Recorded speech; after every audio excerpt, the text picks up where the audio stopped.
There's been some activity in the shop lately. Stick around and find out what's been going on.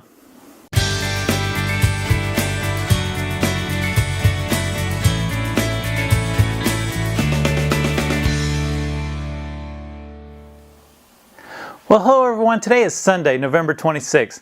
Welcome to a long overdue edition of Shop Talk. My name is Mike and I'd like to welcome you to my workshop. So what's been going on? Well, if you follow me on Instagram, you probably noticed that I've been spending a little bit more time out in the shop. That's right, I've finally been able to weave in some time here and there and just getting out here working on the Samurai Carpenter Workbench. I'm really excited to be back in the shop working on this project, and I'm looking forward to finally trying to wrap this up and finish up the workbench so I can get started on some new projects that I would like to do with the new workbench. Also, I've posted a couple of photos, a couple of new acquisitions or tools, if you will, shop layout tools and that sort of thing. One of those has been this little 6-inch Veritas square. It's a precision square that Lee Valley sells. It's kind of pricey, but I've been really pleased with it so far. It's come in really handy with the workbench, getting it laid out, and it's very accurate, which is nice to have. Some of my combination squares aren't so accurate. I've been kind of thinking about investing in some of those PEC blemish tools that some of the folks online have been promoting. I think Sean with Simple Cove has used some of them and he's been really pleased with them. So looking into that. Another tool that I purchased that I've wanted for a long time is this 6-inch Incra T-rule. And it's kind of more of a layout tool, but it's a pretty precise as far as all of the dimensions and everything. So that's come in handy as well working on the bench.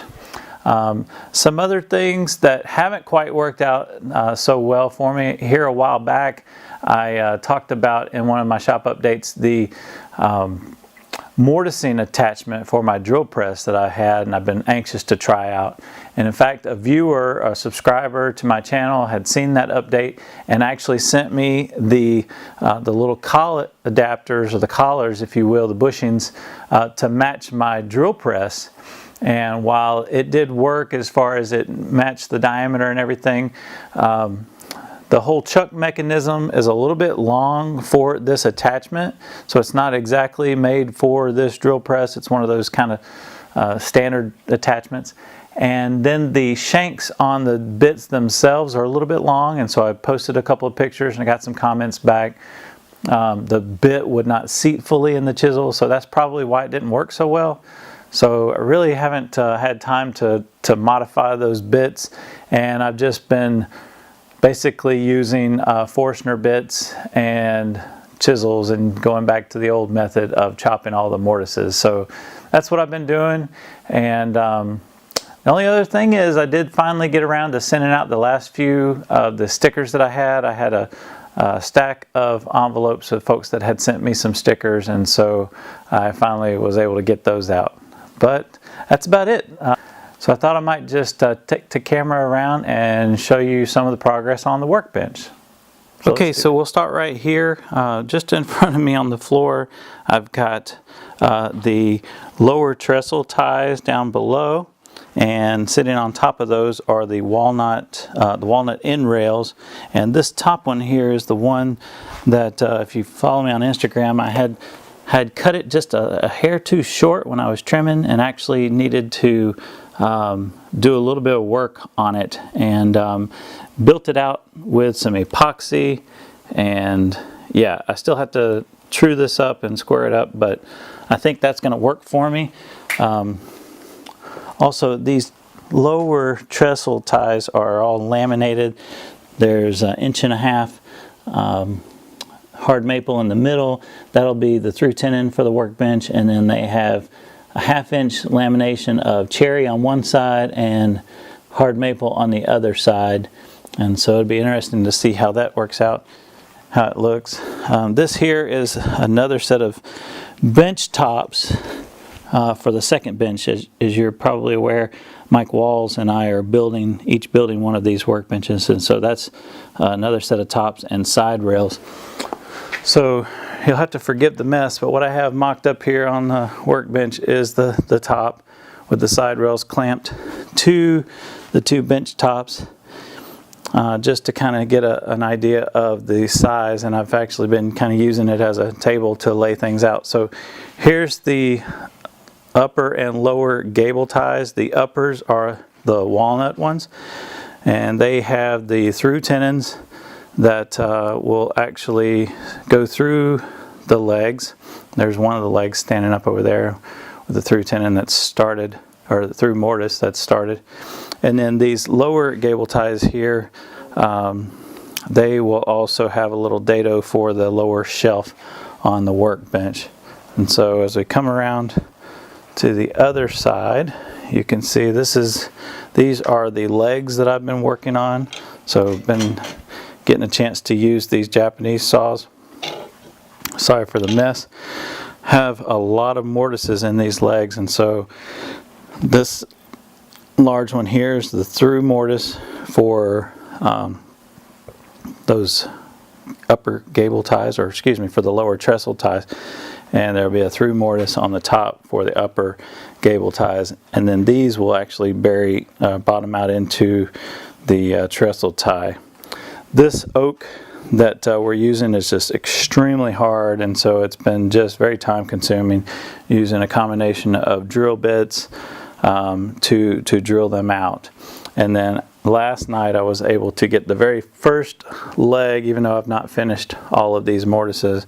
I created the tenon on the ends of these on the table saw, and was able to get the very first leg kind of rough mortised into the lower foot.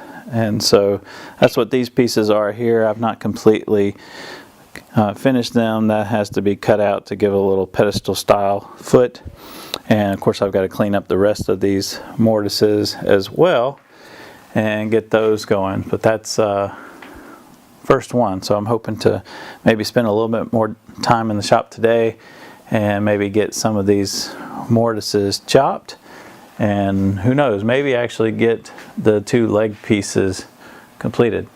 So while I'm walking around, here's the bench vices, the end vise and the side vise. Those are oak. They're about 2 inches thick, and they will go on the workbench. And let's see. Yeah, here's the vise hardware. In fact, those are the Veritas twin screw vise kits and the covers, although we do plan to make walnut covers like the Samurai did.